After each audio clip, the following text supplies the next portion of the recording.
Toys for Boys.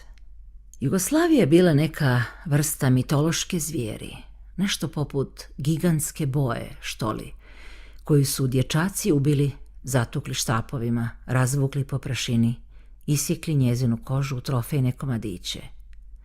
Trofejima se kite i hvale se. Tko je prvi zarinio u nožu meso i tko ju je najefikasnije zatukao? Jugoslavija, ta strašna mitološka zvijer, izbacila je na samrtnoj postelji iz svoga tijela jedno jaje, Sloveniju, a odmah zatim, gle, i drugo jaje, Hrvatsku, pa treće jaje, iz kojeg se kažu rodilo troglavo dijete, Bosnu, pa četvrto jaje, Makedoniju, pa peto jaje, krnju Jugoslaviju. Krnja Jugoslavija raspolutila se na Srbiju i Crnu Goru. I taman kad su se dječaci malo primirili, odložili koplja, kada su stišali svoje ratničke urlike, trbuh već odavno mrtve zvijeri ponovo se napuhnuo i blup. Iz Srbije izleglo se novo jaje, Kosovo. Sada svi s udivljenjem promatraju truplo i pitaju se ima li još i neće li se iz trupla izleći još kakvo jaje, Republika Srpska, Vojvodina, Sandžak. I neće li se troglavo dijete Bosna razdvojiti na 3 nove državice? Male države su igračke za male dječake. Velike države su igračke za velike dječake. Boys love toys. Dječaci izvuku iz škrinja, ormara, podruma i tavana medalje svojih očeva, djedova i pradjedova, stave na glave neke kape, naljepe na lica neke strašne brade, zakolutaju očima, namažu se ratničkim bojama, uzmu u ruke toljage, lukove, strijele, koplja, noževe i nožiće i udare u dernjavu. Tako plaše neprijatelja. Njihovi neprijatelji su isti takvi dječaci. I što su si međusobno slični, to se više mrze. Mržnja i rat su neka vrsta plemenske inicijacije.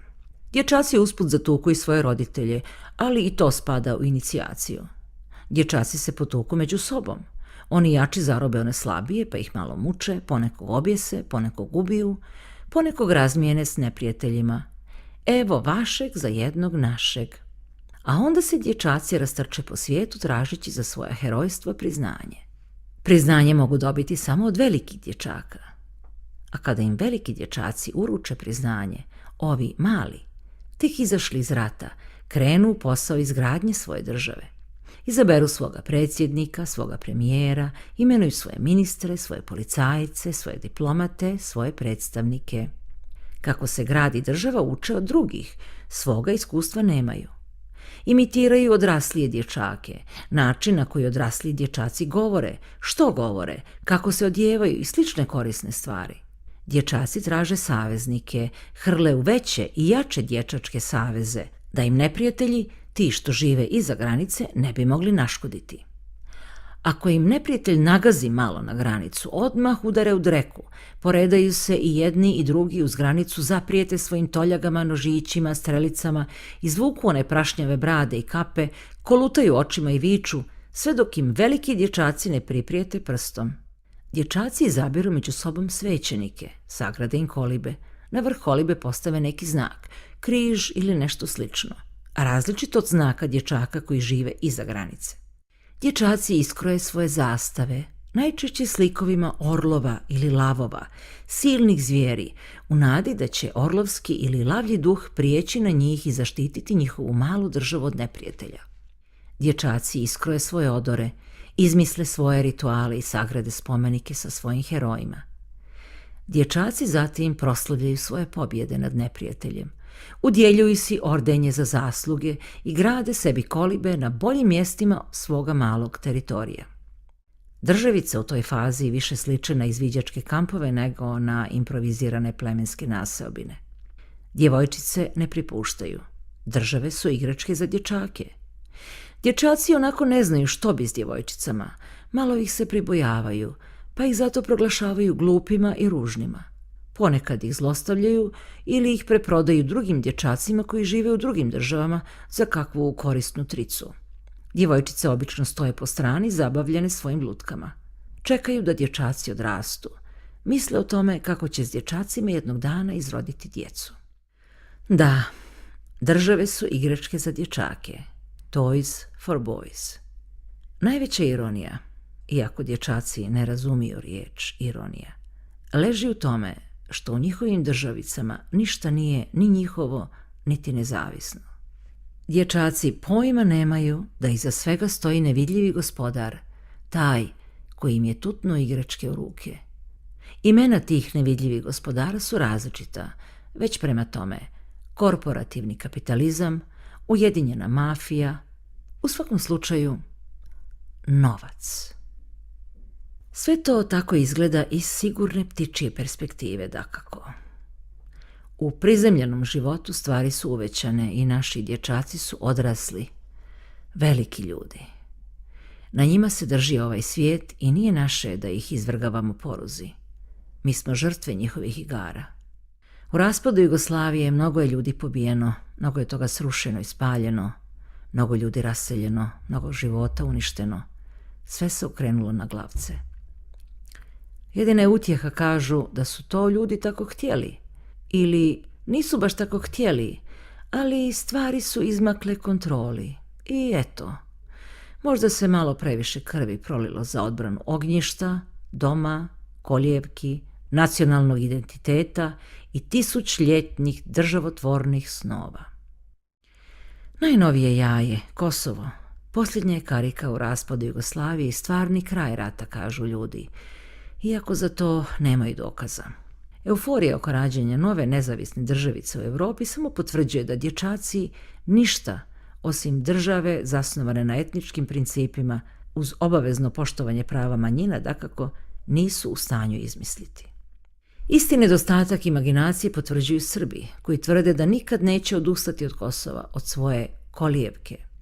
Dječaci skaču, ruše, protestiraju, mrze, razbijaju stakla na izlozima albanskih slastičarnica u Srbiji, američkih McDonald'sa, jer Amerikanci su priznali Kosovo. Ambasada zemalje koje su priznale i koje će još priznati Kosovo. Ni godinama ponižavani kosovski Albanci nisu bili u stanju da izmisle ništa pametnije od one stare svoji ljudi na svome teritoriju.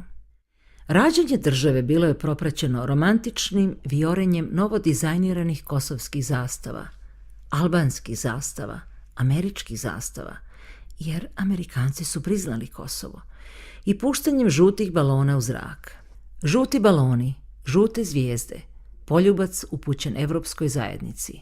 Istu nemaštovitost pokazuju veliki dječaci, ti iz Europe i ti iz Amerike i Rusije, koji su odmah požurili da pruže svoje zaštitničke šape, svaki na svoju sferu interesa.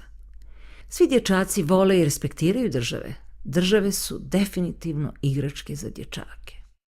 Od bivše Jugoslavije ostalo je malo što. Iako rijetko, još uvijek se ponegdje može, na primjer, vidjeti prvi automobil jugoslavenske proizvodnje. Zastava 750, popularni Fićo. Na YouTube-u vrte se amaterski videozapisi.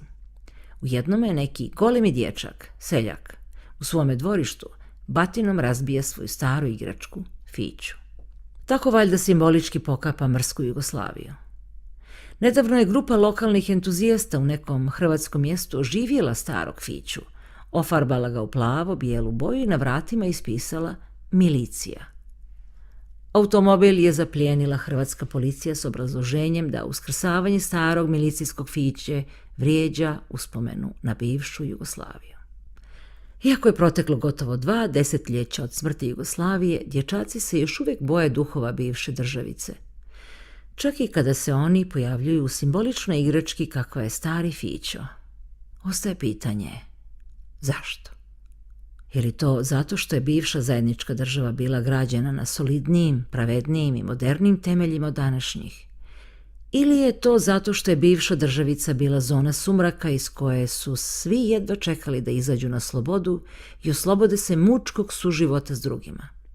Je li gospodarenje bilo bolje ili lošije od današnjega? Je li bivša država bila strahovlada u kojoj su građani izdisali po teškom čizmom komunizma? Da li se ljudi danas boje više ili manje? I čega se boje? Pitanja ima mnogo.